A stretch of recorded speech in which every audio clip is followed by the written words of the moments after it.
गुजरांवाला से खबर शामिल करते हैं अपने नुमाइंदे अली रजा से। CIA पुलिस की कार्रवाई, 2 डकैत तो मोटरसाइकिल चोर गैंग्स के 6 अरकान CIA पुलिस के शिकंजे में। मुलजमान के कब्जे से 30 अदद मोटरसाइकिलें, मालियती 40 लाख रुपए और 3,90,000 रुपए नकदी बरामद।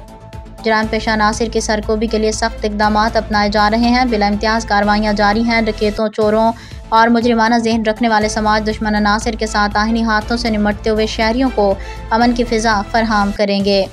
SSP ऑपरेशन डॉक्टर रजा तनवीर सिपरा ज़िला भर में डकैतों, चोरों और जराइम पेशा अफराद के खिलाफ सख्त कार्रवाइयाँ करने के अहकाम जारी रखे हैं। इन्हीं अहकाम के पेश नज़र इंचार्ज CIA अंसर जावेद मोहल ने अपनी पुलिस टीम के हमरा आला कारकर्दगी का मुजाहरा करते हुए डकैती और मोटरसाइकिल चोरी के मुतादिद वारदातों में मुलविस 2 डकैत गैंग के 6 अरकान को गिरफ्तार करके दौरान तफ्तीश मुलजमान के कब्जे से 30 अदद मोटरसाइकिलें, मालियती 40 लाख रुपए और 30,90,000 रुपए नकदी बरामद कर लिए। गिरफ्तार किए गए मुलजमान में रियासत, अहमद उमैर, मोहम्मद अली उर्फ बिला, मुअज़्ज़म और तेहरान शामिल हैं।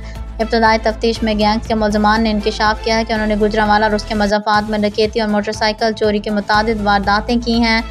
मुलजमान के खिलाफ कानूनी कार्रवाई जारी है। डकैतों और चोरों के खिलाफ भरपूर कार्रवाइयाँ करने पर इलाका मकीनों का पुलिस को ज़बरदस्त खराज तहसीन। इस मौका पर SSP ऑपरेशन डॉक्टर रजा तनवीर सिपरा का कहना है कि डकैतों, चोरों और मुजरिमाना जहन रखने वाले समाज दुश्मन अनासिर के साथ आइनी हाथों से निमटते हुए शहरियों को अमन की फ़िज़ा फराहम करेंगे। आला कारकर्दगी का मुजाहरा करने पर SSP ऑपरेशन ने इंचार्ज CIA और उनकी पुलिस टीम के जवानों को आला कारकर्दगी का मुजाहरा करने पर शाबाश दी।